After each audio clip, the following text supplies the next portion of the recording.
This is my 100 Days campaign video, enjoy. After Napoleon abdicated on the 6th of April 1814, he went to Elba where he was made Prince of Elba and was given a stipend of 2 million francs per year by the French. During Napoleon's time in Elba, he developed the island's iron mines, oversaw construction of new roads, issued decrees on modern agriculture methods, overhauled the island's legal and education system, and created a small army and navy. Meanwhile, in France, King Louis XVIII was making himself unpopular with his French subjects. He kept unpopular taxes to pay off the debt, slashed military spending, and problems between the Bourbons and imperial aristocracies. On the 26th of February 1815, Napoleon escaped Elba and landed at Gouvion on March 1st, where he was warmly received and headed for Grenoble, where on the 5th, the 5th Infantry Regiment would join Napoleon en masse, and the next day Napoleon was confronted by the 7th Infantry Regiment. Napoleon walked up to them, opened his coat, and said, "If you want to kill your emperor, here I am." Soon, the 7th Infantry Regiment shouted, "Vive la Bra!" and they joined Napoleon, and Napoleon marched to Paris. Meanwhile, in Paris, Louis XVIII got news of Napoleon's return, and Marshal Ney told King Louis, "I'll bring him back in an iron cage." But when they confronted Napoleon at Ussel, they'll end up joining Napoleon. King Louis, realizing that the jig was up, and fled Paris to Belgium on the 19th of March, with Napoleon entering the city the following day. In Vienna, as the Allies were carving up Europe, they got news that Napoleon had returned to power, and the Allies declared war on Napoleon himself and began to mobilize their armies, with Arthur Wellesley, the Duke of Wellington, took command of an Allied army of Brits, Dutch, Belgians, Hanoverians, Nassau, and Brunswickers in the Low Countries. The war was not what Napoleon and his supporters wanted. Due to unrest in royalist southwest France, Napoleon mobilized his army and managed to muster 280,000 men and marched his army of 122 men to the Low Countries to face Wellington's army and the Prussian army under the command of Blucher. On the 15th of June, Napoleon crossed the border into Walloon to drive a wedge between the Allied armies, with Wellington only informed of Napoleon's movements at the Duchess of Richmond's ball, and he moved his army to Quatre Bras, with Napoleon sending Ney to take Quatre Bras, while Napoleon moved to face Blucher's army at Ligny. When the French arrived at Quatre Bras at 2 p.m., where the French cavalry drove off the Dutch Jaegers at Dassault Farm, and the tirailleurs fought the Dutch skirmishers at Pierrepoint and Pierremont. The Dutch formed a battle line using the 7th and 5th Militia to stop the enemy advance, but a cavalry charge from the French light cavalry nearly cut out the 5th Militia before they could form square, with them being charged by the cavalry 4 times, with them only falling back after suffering heavy fire from the French cannons and skirmishers. As they retreated, their nerves started to waver till William, Prince of Orange, rallied the men and led them back to face the French. In the Boussu woods, the Dutch held the line against the French despite heavy fire from the French. Back at the 5th Militia, as the French were forming their battle line, the French light cavalry charged them and routed the 5th Militia, with the Prince of Orange nearly captured before finding safety in the 7th Belgium Line Battalion, and he gave the battalion the Star of the Order of William from his chest, saying, "My brave Belgians, take it. You have won it fairly. You have deserved it." As Wellington was returning to Quatre Bras after talking to Blucher, he was nearly captured by the French at Pierremont, and when he did return, Thomas Picton and his brigade arrived, and he ordered a detachment of the 95th Rifles to the north of Pierremont to prevent a breakthrough by the French. To prevent the French from breaking through the Allied centre, the Dutch 6th Hussars charged the 6th Chasseurs al Cheval, but the Chasseurs were able to repel the Hussars. When the 5th Belgian Light Dragoons arrived, officers from both sides recognized each other due to the Belgians and Dutch once serving in Napoleon's army. The Chasseurs officers pleaded to their counterparts to join them, but the Light Dragoons charged, but they were repelled by the Chasseurs when the Chasseurs launched a counterattack and overrun 2 Dutch artillery batteries, and only being stopped by the 92nd Highlanders directed by Wellington himself. The situation was precarious for the Allied army, with the French nearly overrunning them at several points. At 3 p.m, Marshal Ney got news from Napoleon to defeat Wellington and to join him to envelop the Prussians at Ligny. The French traders pushed the Dutch deeper into Balsa Wood, with the Dutch requesting reinforcements, and luckily the Black Brunswickers arrived and they were sent to support the Dutch in the woods, with the Brunswick cavalry led by the commander of the Black Brunswickers, Frederick William, Duke of Brunswick, also known as the Black Duke, set up position near the British artillery battery, where he happily smoked his pipe as bullets and cannonballs flied around him. Picton ordered his men to attack the French at Gimont, with the Dutch supporting them. The Allied advanced through a field where the crops were so tall they couldn't see in front of them, and when they saw the French gave them a devastating volley, but Picton then ordered his men to then charge at the enemy. But the French cavalry charged, so the British had to form square, stopping their advance. During the fight, a musket ball hit Picton in the hip, which was serious, but despite his wound, he refused to leave his men. Ney then led the French light infantry against the Dutch and pushed them back deeper into the woods. When the 3rd Infantry Regiment engaged the Brunswickers, the Black Duke ordered his Uhlans to charge the 3rd, but the French repelled the cavalry charge and forced them to retreat, with Black Duke joining his infantry. Then the French dragoons charged and he ordered his men to form square and fall back, but he was killed by a gunshot as he rallied his men. With no command due to the Black Duke's death, the Brunswick Hussars charged the dragoons, but they were repelled, with the dragoons chasing them but were stopped by the 92nd Highlanders, which repelled the dragoons. During this, the French 3rd Infantry Regiment advanced up the road to Quatre Bras, and Wellington ordered the 92nd Highlanders to stop the French advance, and the Highlanders pushed the French back, but artillery fire forced the Highlanders to retire.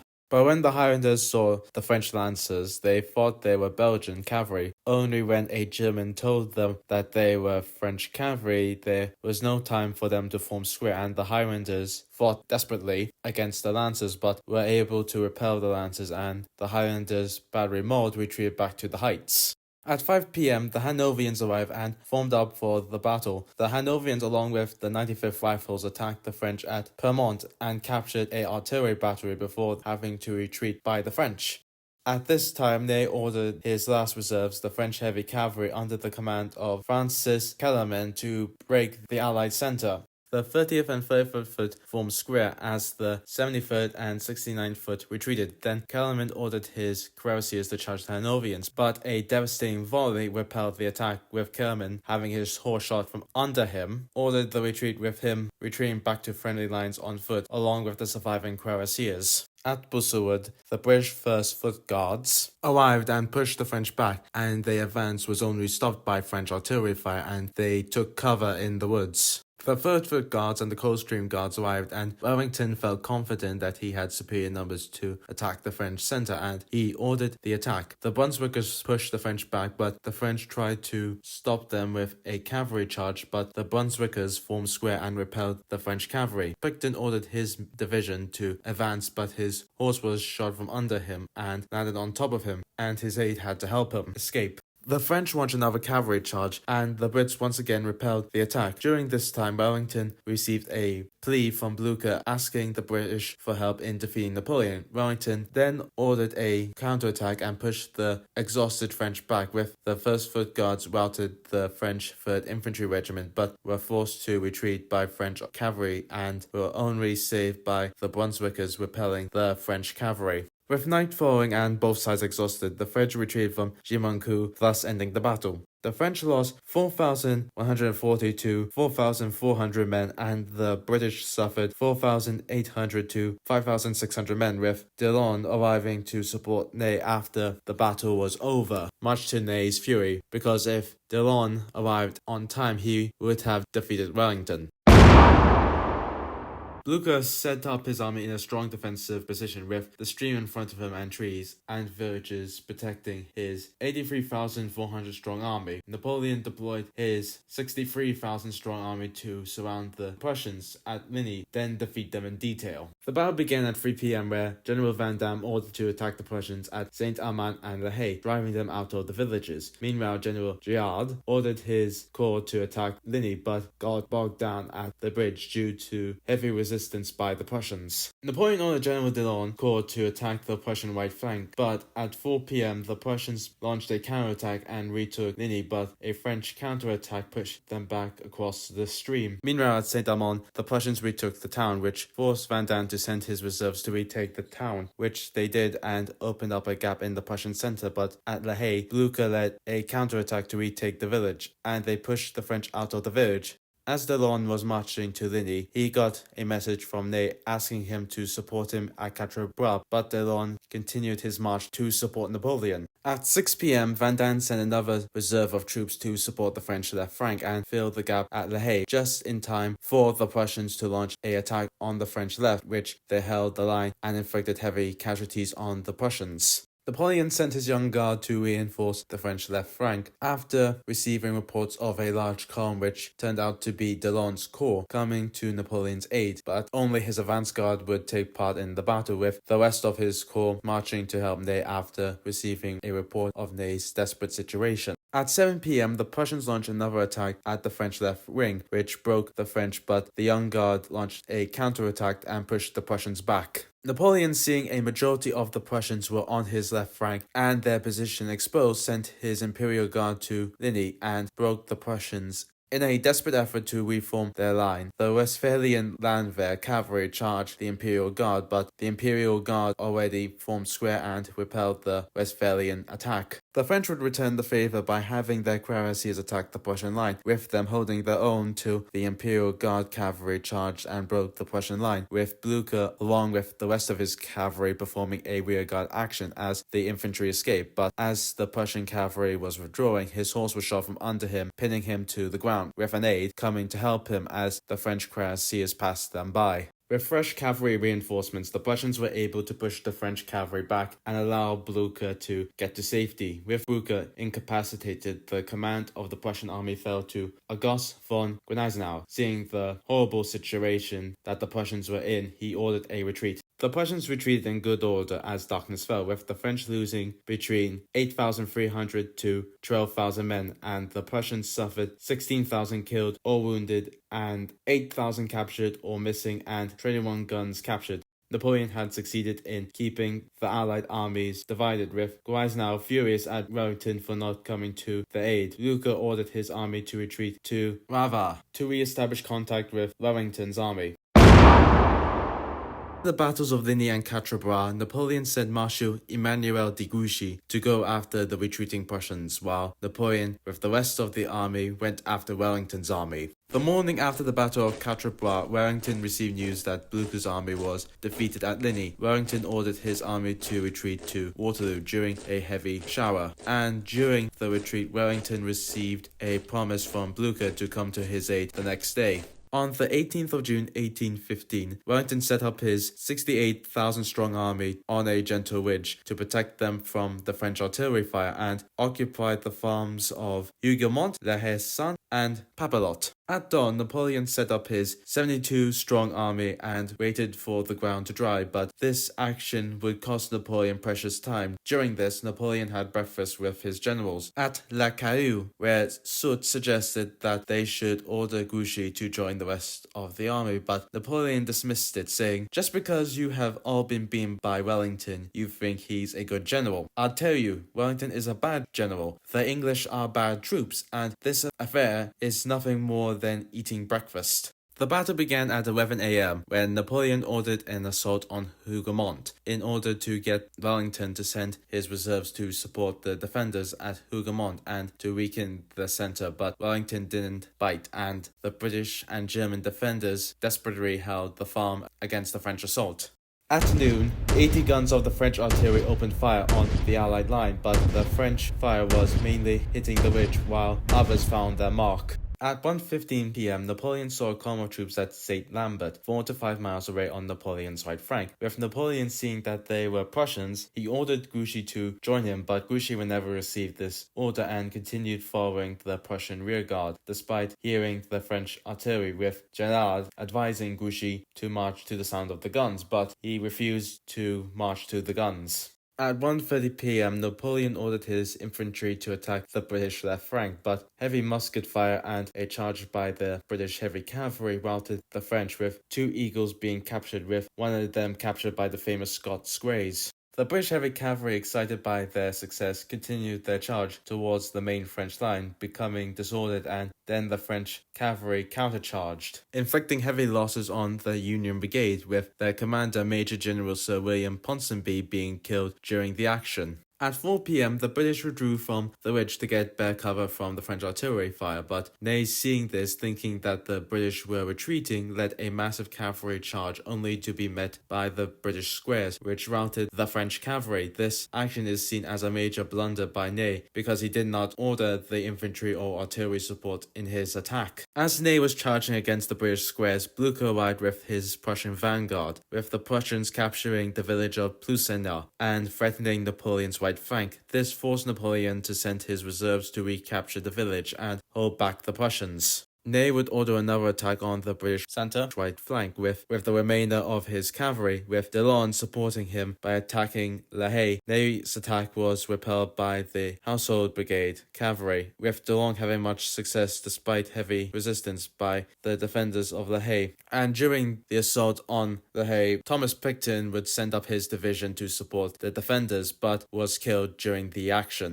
The French would capture the farm at 6 p.m. With the farm secure, the French brought up the artillery and blasted the Allied squares at close range. Napoleon was now in a desperate situation, with the Prussians coming in force. Napoleon sent his last reserve, the Imperial Guard, at 7:30 p.m. where they attacked the Allied centre, but the British unleashed a devastating volley at the Imperial Guard, then launched a bayonet charge and routed the Imperial Guard. Wellington, seeing that victory was near, ordered his troops to advance against the French line. With the Imperial Guard defeated and the Prussians closing in, the French panicked and fled the field, with only the Old Guard performing a rearguard action, with them getting surrounded, with Lord Hill asking them to surrender only for them to refuse and get annihilated by cannon fire. With the battle over, Wellington and Blucher met each other at Napoleon's former headquarters, La Belle Alliance, with Blucher thinking it would be a perfect name for the battle, but Wellington preferred the more English-sounding name of Waterloo, which was the name of his headquarters. The Allies would lose 24,000 men, with the French losing between 26,000 to 27,000 men, with a grand total of 50,000 men on both sides. Napoleon would abdicate for a second time, with him trying to flee to America, but was captured by HMS Bellerophon, where Napoleon was sent to St. Helena in October 1815, where he would die there on May 5, 1821.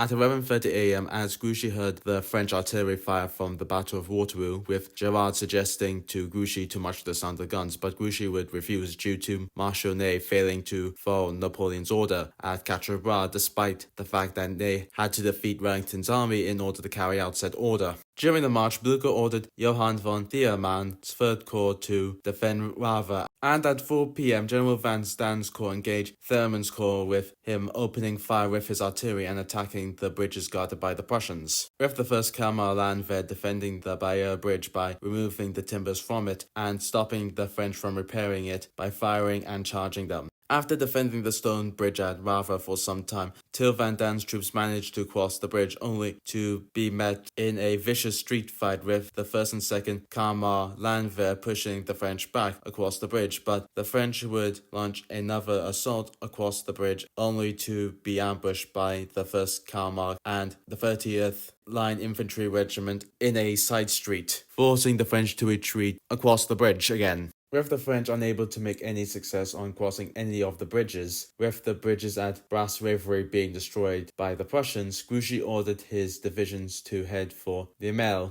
but the Prussians noticed the French movement and sent troops to retake Limel, but the Prussians failed to retake the village. With night following, major action was halted for the day. The fighting resumed in the morning, but with the Prussians and later the French getting news of the Allied victory at Waterloo, both sides began to retreat, thus ending the battle. The battle was the last French victory, even though the victory cost them the war, with 17,000-strong Prussian rearguard able to hold up Grouchy's 33,000 army long enough for the rest of Blucher's army to reach Waterloo and prevent Grouchy from joining Napoleon. After the war and the second restoration of the Bourbons, Grouchy, along with several other officers that sided with Napoleon, were exiled to the United States, with him settling Philadelphia, but was amnestied by King Louis XVIII in November 1819 and made his way back to France in May 1820, but he was not a marshal or peer of France, with him viewed with derision by the court. But with the 1830 revolution, the newly crowned King Louis Philippe would give him back his marshal's baton in